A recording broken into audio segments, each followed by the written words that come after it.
Hey gang, back with another one. Hope everyone is doing well and got their heads on a swivel because we got some strange and creepy TikToks that will make you question everything.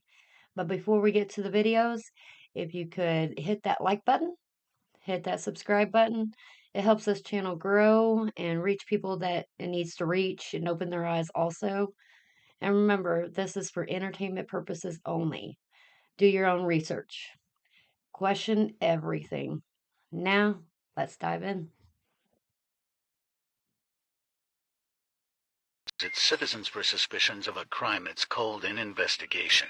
When the citizens question their government, it's called a conspiracy theory. We've been conditioned not to question the government's story.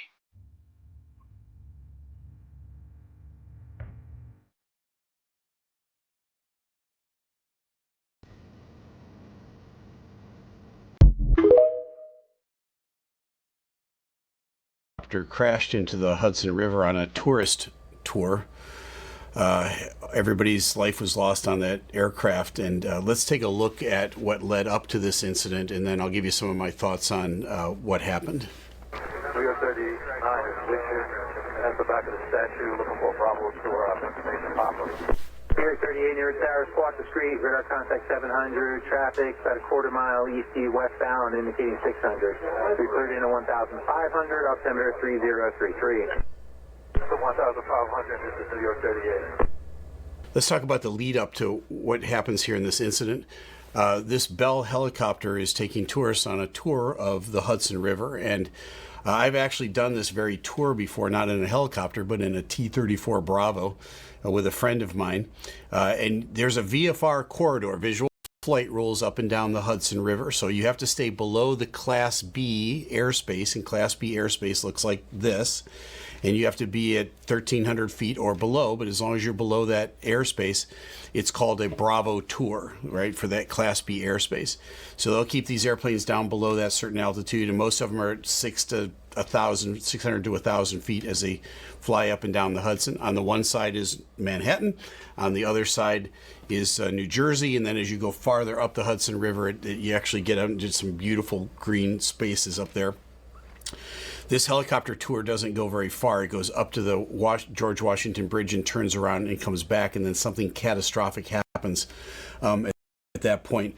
There's a lot of traffic in this area. You're going to hear a lot of traffic calls back and forth. It's a very crowded airspace, but it's very common for people to be taking these tourist trips.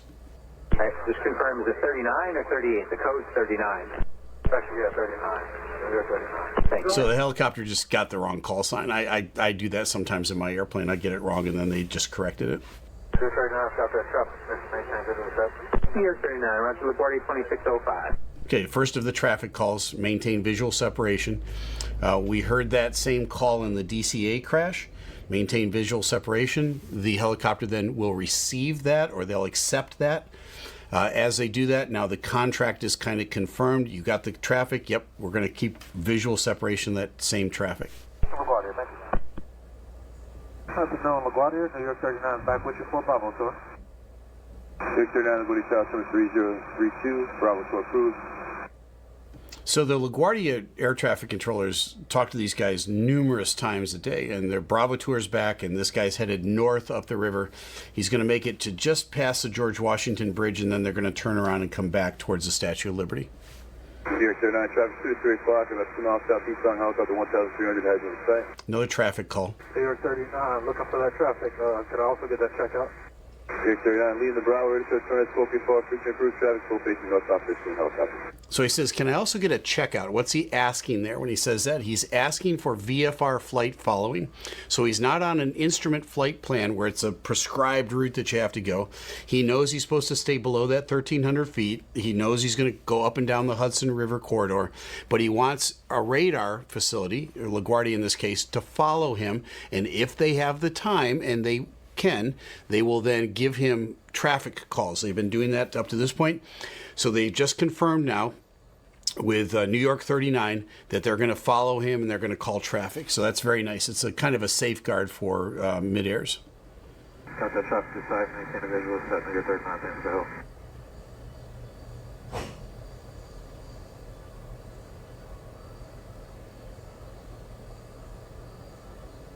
Now they turned around, they're headed south again.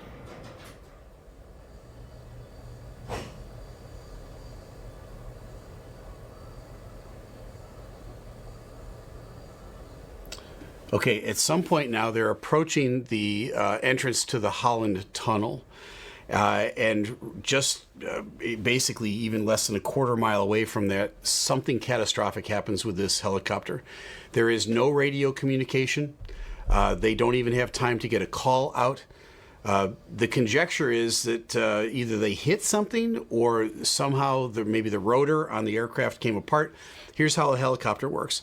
The wing, if you will, the wing on a helicopter is that rotating blade on the top called a rotor. That's the primary rotor. It's spinning at a very high speed, but the leading edge of that rotor that's spinning around is creating lift for the helicopter. So all the weight of the helicopter is lifted up on that. And there are a lot of moving parts in a helicopter. A lot of people think helicopters are unsafe because of that. I'm just here to tell you they're safe. There's just a lot of moving parts in a helicopter. The tail also has a rotor on it, and it's oriented in a different direction. It's to keep the helicopter pointing straight. Because if that rotating blade on the top would cause the helicopter to spin as well, so that tail rotor keeps the aircraft straight. At some point here, as we see the footage of the airplane kind of in slow motion coming down, or the helicopter coming down, you can see that there are parts falling off of it. The fuselage of the helicopter is actually upside down at this point, and all of the rotors are gone, and the tail section is missing. So something extremely catastrophic happened at some point right around the 900-foot mark as they're coming down towards the Holland Tunnel. My conjecture is this, and we'll find out in detail when the NTSB report comes out, but maybe one of the rotors came off. If one of the rotors came off completely, it would cause such a vibration in that airframe that it may cause the airframe to come apart. That's a possibility. What caused that rotor to come off is we're going to find out in the report when it finally gets published. Could they have hit a drone? Maybe. They clearly didn't hit another aircraft or another helicopter. We know that much at least at this point. But they came apart in air. The tail of the airplane came off. All of the rotors came. You can see here one of the rotors separating from the airplane and falling into the river. And the whole thing turns upside down because the weight is on the fuselage. It inverts itself, and they crash into the river. And fortunately, they didn't hit the entrance to the Holland Tunnel. That could have caused some more secondary issues. But sadly, everybody's life was lost in this tragic accident, and we don't know exactly what happened. It's a very tragic accident, folks. We're going to wait for that NTSB report to come out and tell us the rest of the details on how exactly this happened. But I just want to reassure you that it's safe to fly. Looking back over the stats about helicopter accidents in New York, there's only been 30 fatalities in the last 50 years. And that's a really incredible safety record. So if you're thinking helicopters aren't safe, no, not exactly. The stats don't back that up. But when something like this happens, obviously it makes the news and it's very dramatic. But I'm here to tell you it's safe to go flying. We've just had a lot of things happen here recently, and hopefully we get a good investigation into this so we can find out exactly what went wrong with this helicopter. Well, now you know. I'm Captain Steve. Fly safe. Hey, did you hear about the trade war that's going on with China and everyone? What about the measles outbreak throughout North America and pending bird flu pandemics? You know. How about the fact that cancer rates are on the rise across all age groups? They're spiking. Cancer, cancer, cancer. What about, did you hear about just general war that's likely about to happen across the world, which will make it increasingly hard to get supplies over the next year? What about this? What about this? Have you heard this? Check this out. What patients are doing, though, and it's their choice to do this, is they're using it off-label. So it's off the FTC, FDA label. And they're using it in the setting of advanced cancer. So I had a patient today who decided to do this. And this patient had lung cancer. It had spread throughout his lungs. He had taken full chemotherapy, radiation surgery. He's done everything possible.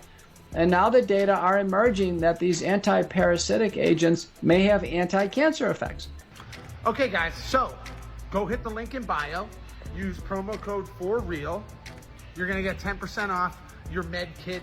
You can get a med kit with ivermectin today. You can order that. You can stock up on ivermectin. It's very clear that these anti-parasitics may have much more useful uses than we've been told. I hate to say that Big Pharma was hiding these things from us, but you know, go hit up Wellness Company. These are the good guys. These guys will provide you with contagion kit. If you just need a run-of-the-mill first aid kit, if you want a big boy kit with everything included, they got that too. Campers, hunters, family members, anyone that's concerned about supplies, accessibility moving forward should go hit the link in bio now.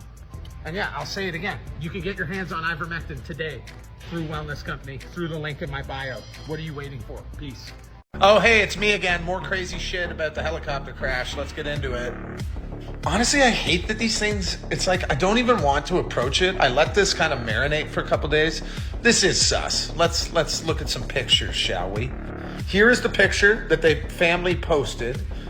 It looks like the helicopter's predominantly white with black stripes, right? Is that like fair to say? Here's a shot of what fell out of the sky. I do see some white on it, but it looks like it's predominantly black. No? Like, look at that, zoomed in. Does that look like the same helicopter? These are also some of the projects that the CEO exec from Siemens was involved in. UK rail infrastructure project, an India project. He had a project in Spain as well. All of these projects, major money, controversy. And let's not forget about the deal he had with Turkey. Wouldn't it be crazy if the helicopter that fell into the Hudson was sabotaged? No, not really, but indulge me. Wouldn't it be crazy if it's extremely rare for a tail rotor to just completely fall off a helicopter mid-flight? Yes, it can happen with like extreme pressure changes, but this thing was just doing a straight shot, low altitude. I mean, I guess someone mentioned a Jesus nut. I guess that's a very defined helicopter thing. So no Jesus nut would just be left loose unless it was done intentionally, right? Having said that, there's also witnesses that claim to have seen a drone that was maybe in the area. I don't know. Has New York seen any weird drone sightings lately? I don't know. Maybe.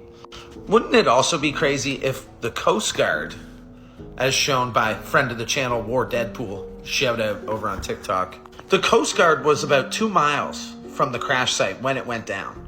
And you can see here, it just flew right on by. Just sailed right on by there. I guess he had better things to deal with. He could have responded in like a minute. Furthermore, did you know that there was a helicopter pretty much following the one that fell? This one, right here. God, it'd be interesting to see footage that helicopter might have. I don't know. Or hear what the people on it have to say. And I guess it'd be really crazy if the guy who died from Siemens had worked on a deal with Turkish Railways to boycott Israel.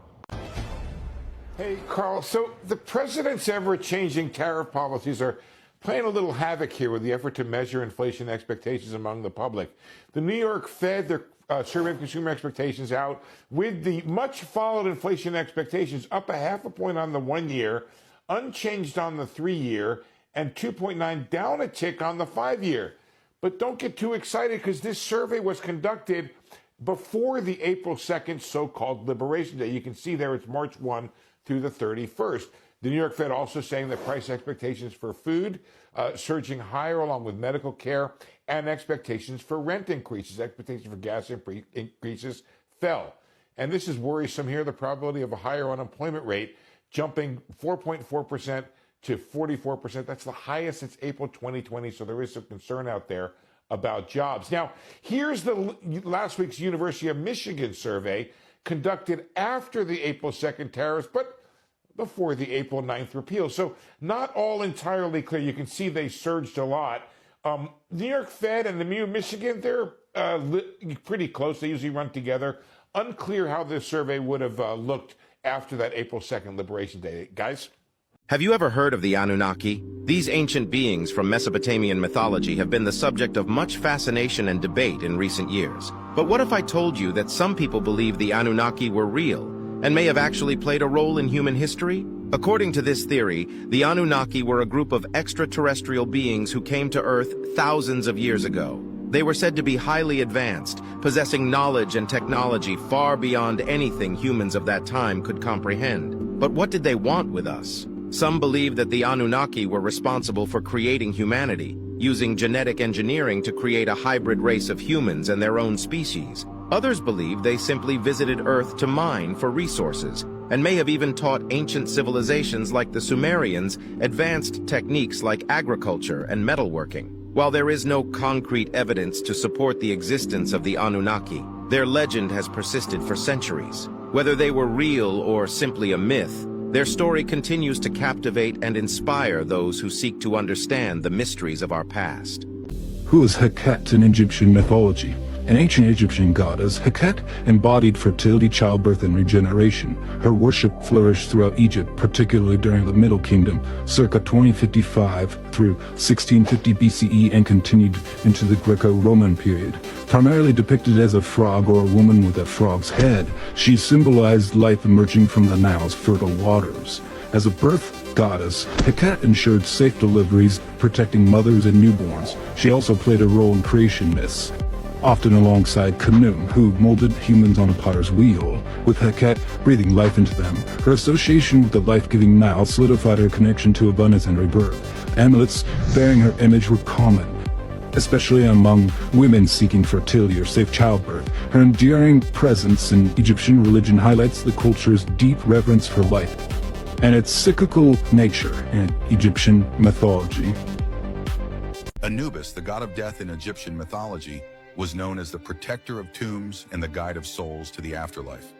His story begins as the son of the goddess Nephthys and the god Set, but he was later adopted by Osiris, the lord of the underworld. Anubis took on his role as the protector of the dead, ensuring that every soul reached its final destination. Alongside the goddess Ma'at, he symbolized justice during the weighing of souls. If the heart was light, the soul could enter eternal life. If it was heavy, it would be devoured by Ammit, the soul-eating beast. Feared for his power, yet revered as a guardian, Anubis protected tombs from looters and safely guided souls through the underworld, offering them protection on their journey. His jackal-headed figure embodied the sacred cycle of life and death, a powerful reminder that the end of one life is only the beginning of another. You know, Ariane, I have to say, on my break-in, we got experience. Jeff Bezos here. Yep. I'm so excited for you. I don't want to get off. I want to go with you. And when you get back, I can't wait to hear how it's changed you. I love all of you. See you soon. Godspeed. Kudatum Ferociter. I'm also launching a tour on April 23rd in Mexico, and I'll be on tour for the rest of the year. And I think it would be pretty cool to reveal my set list for that tour in space. Is that what you're going to do? I just might. We can look forward to it. Just on a little nugget? Little nugget, yeah.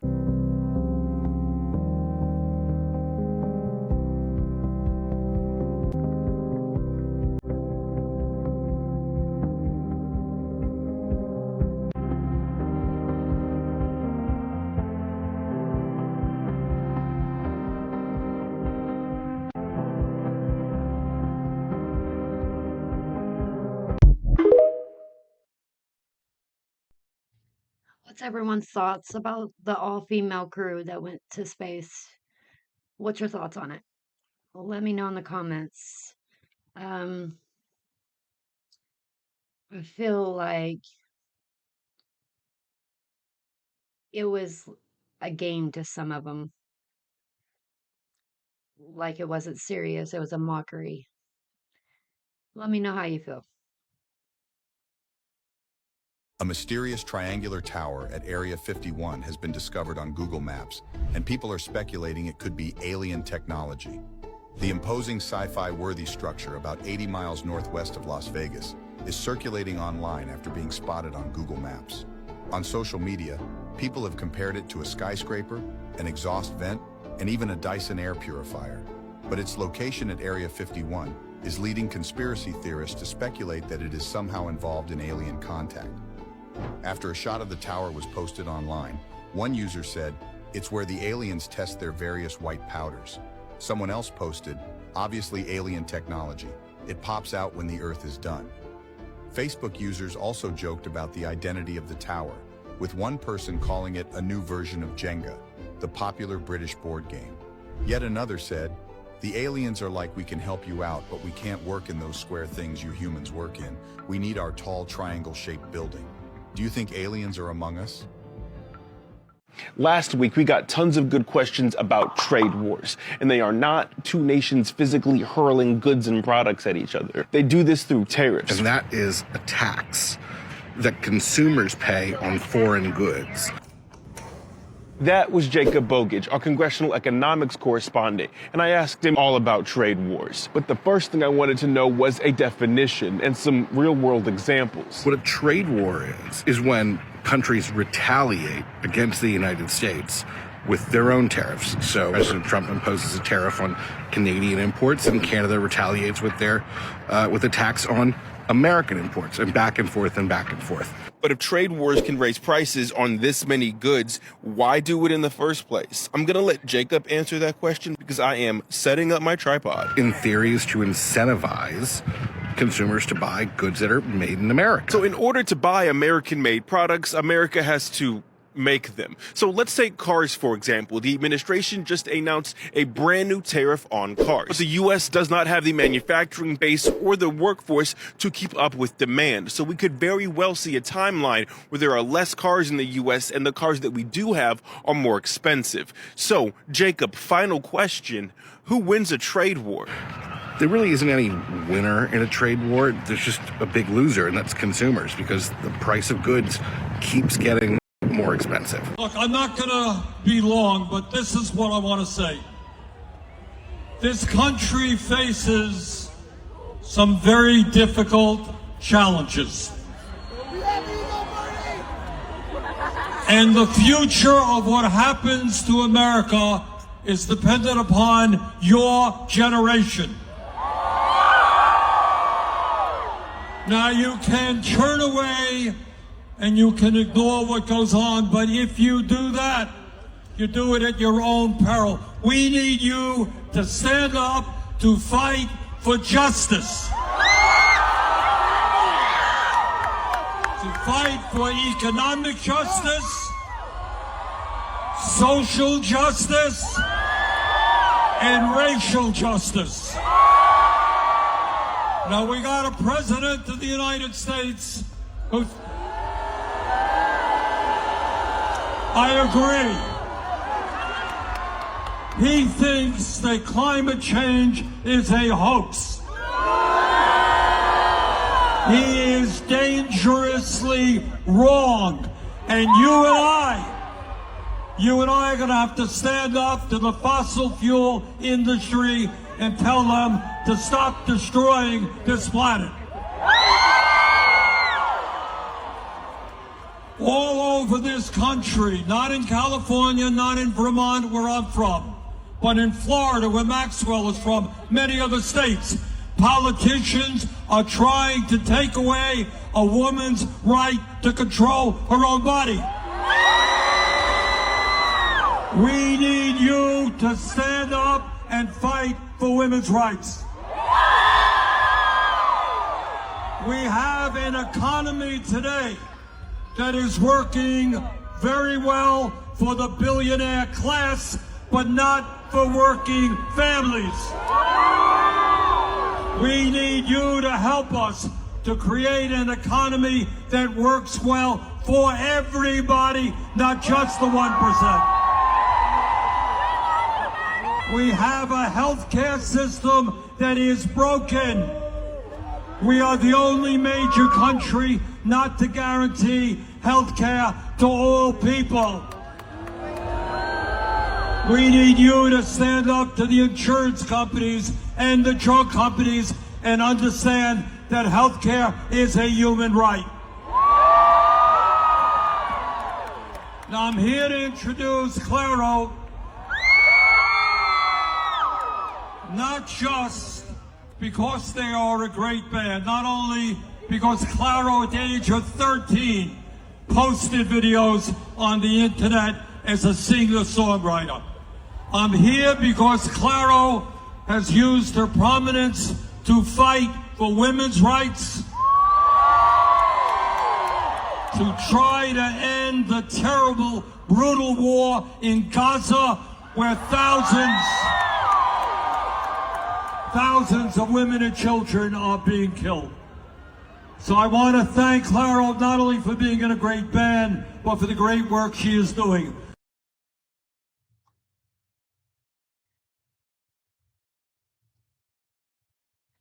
Thanks everyone for watching, and remember, question everything and do your own research. Please do your own research. And all this is for entertainment purposes only. I'm only giving my opinion and stating how I feel about things. We will see you on the next one, peeps, and take care and stay creepy.